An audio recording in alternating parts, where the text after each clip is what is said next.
अब बात आती है कि हमें प्रोसीजर क्या अपनाना है जिससे सारी चीजें कवर हो जाए, ठीक है ना।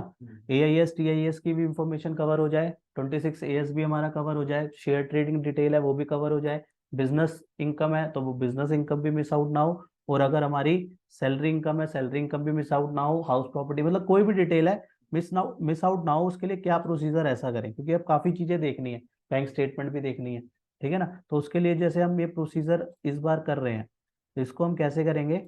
हम सबसे पहले ना, अच्छा, तो इसमें ना क्या कहते हैं, जूम से कनेक्ट नहीं हुआ हुआ क्या।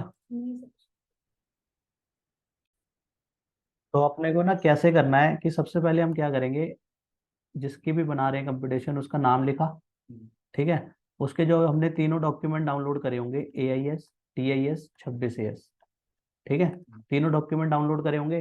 तो इसमें क्या क्या डिटेल्स आ रही हैं ये नोट करेंगे हम, ठीक है ना, क्या क्या डिटेल्स आ रही हैं ये हमारे को यहाँ पे नोट कर लेंगे।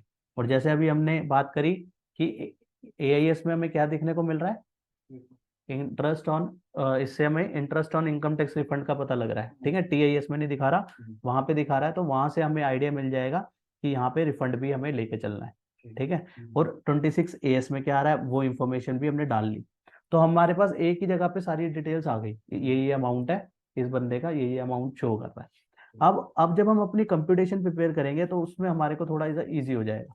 अब जब भी हम कंप्यूटेशन बना रहे हैं, अब हमारे को क्या करना है, जो क्लाइंट ने डिटेल भेजी है, क्लाइंट ने डिटेल भेजी है, उसको हमें रिकनसाइल करना है इस इंफॉर्मेशन के साथ, ठीक है ना। कौन सी इंफॉर्मेशन, AIS TIS और 26 AS, ठीक है ना। इसको हम आपस में क्या कर रहे हैं, रिकनसाइल करके चल रहे हैं। इसमें हमें ये भी पता लग जाता है कि कोई ऐसी चीज तो नहीं है कि क्लाइंट ने हमें नहीं भेजी, ठीक है ना। मान लो यहाँ पे डिविडेंड आ रहा है, शेयर ट्रेडिंग का आ रहा है, तो हमें यहाँ पे पता लग रहा है कि उसने डिटेल्स ही नहीं भेज रखी, ठीक है ना। तो यहाँ पे हमारे को काफी सारी ऐसी इंफॉर्मेशन मिल जाती है इन चीजों से, तो जो हमें इवन कई बार भेजी नहीं होती, फिर हम मांगते हैं, फिर वो भेजते हैं, फिर हम उसको ऐड करते हैं, ठीक है ना। तो हमें ये चीजें रिकनसाइल करनी है। तो यहाँ पे अगर मान लो इसमें सेल AIS में आ गया, अलग अलग इंफॉर्मेशन आ सकती है इसमें, इसमें मान लो इंफॉर्मेशन आ रही है कोई, इसमें सैलरी की इंफॉर्मेशन आ रही है मान लो, ठीक है।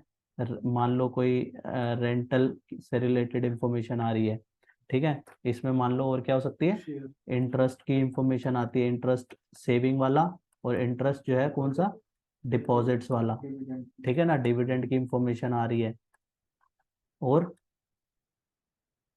और सेल परचेज वाली, cell purchase of shares security and mutual fund वो वाली, ठीक है ना। अब यही सारी इंफॉर्मेशन को हम TIS से रिकनसाइल कर लेंगे, ठीक है ना। और हमने साथ साथ अभी क्या देखा था, एक interest on income tax refund, जो दोनों में फर्क है वो चीज ध्यान में रखनी है, उसको जरूर देखना है। AIS के लास्ट में दिखा रहा होगा उससे रिलेटेड इंफॉर्मेशन, ठीक है। फिर 26 में क्या आएगा, जिसमें TDS का इम्पैक्ट है, TDS TCS वगैरह का, ठीक है। वो यहाँ पे चाहे वो सैलरी पे कट रहा है, चाहे वो इंटरेस्ट पे कट रहा है, चाहे वो और किस पे कट सकता है, अलग अलग सेक्शंस है ना। तो जहाँ इस पे सारी डिटेल मिल जाएगी आपको इससे रिलेटेड, ठीक है। उसको रिकनसाइल कर लेंगे। अब ये सारी इसमें आगे आगे हम इसका अमाउंट डाल देंगे, ठीक है ना। सैलरी यहाँ पे मान लो ये 5 लाख सैलरी में अमाउंट डाल दिया, ठीक है। 3 लाख रेंटल हो गया, ठीक है। 20,000 रुपये मान लो सेविंग का इंटरेस्ट आ रहा है, ठीक है। डिपॉजिट का 30,000 रुपये डिपॉजिट का आ रहा है, ठीक है। 6,000 रुपये डिविडेंट है, ठीक है। अब शेयर ये sale of purchase, sale of क्या था, सेल ऑफ सिक्योरिटीज, या फिर वो और यूनिट्स ऑफ म्यूचुअल फंड का आ रहा है अमाउंट, ठीक है ना। मान लो यहाँ पे 3.5 लाख रुपए इसका अमाउंट आ रहा है।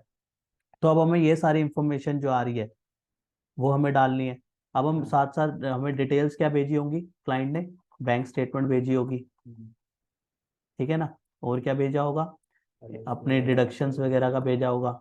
डिडक्शंस में जैसे कि LIC वगैरह का, ETC वगैरह का, मेडिक्लेम वगैरह का रहता है, ठीक है ना।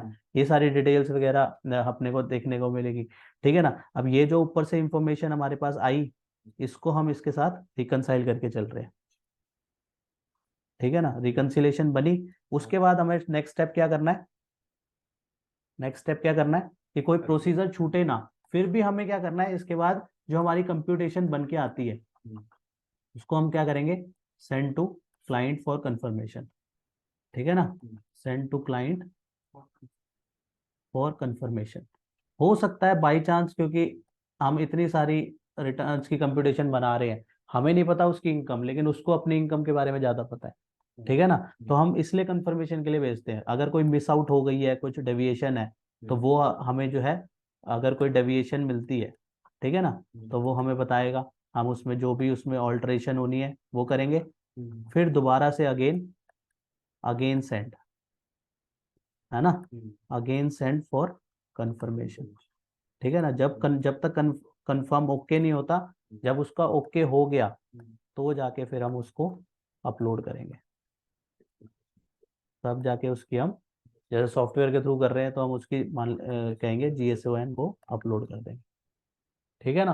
तो ये प्रोसीजर को अपनाना जरूरी है। ये जो हमने पहले वाली बात करी, इसमें क्या है कि अपने को इस तरीके से AIS TIS 26AS को ना हम एक ही शीट पे लिख लेंगे, फिर अपने को बार बार देखना नहीं पड़ेगा कि 26AS में क्या था, वो PDF नहीं खोलनी पड़ेगी बार बार, तीनों 26AS 26AS और AIS वो खोलने नहीं पड़ेगा, ठीक है ना। एक ही जगह लिख लिया, उसके हिसाब से कंप्यूटेशन में इम्पैक्ट ले लिया, बैंक स्टेटमेंट और उनसे मैच कर लिया जो डॉक्यूमेंट आए हुए, कंप्यूटेशन भेजी, उसके बाद क्या किया हमने, कंप्यूटेशन भेजी, उसने ओके करी, अगर कुछ ऑल्ट्रेशन है तो फिर ऑल्ट्रेशन करके फिर दोबारा से, फिर कंफर्मेशन जब ओके हो जाएगी तब जाके जो है हम इसको फाइल करेंगे। उससे क्या हो गया, एक तो क्रॉस वेरीफाई हो गई ट्रांजेक्शन, AIS वगैरह से भी क्रॉस वेरीफाई हो गई, हमने मैच कर ली, उसके बाद क्लाइंट्स को भी भेज दी।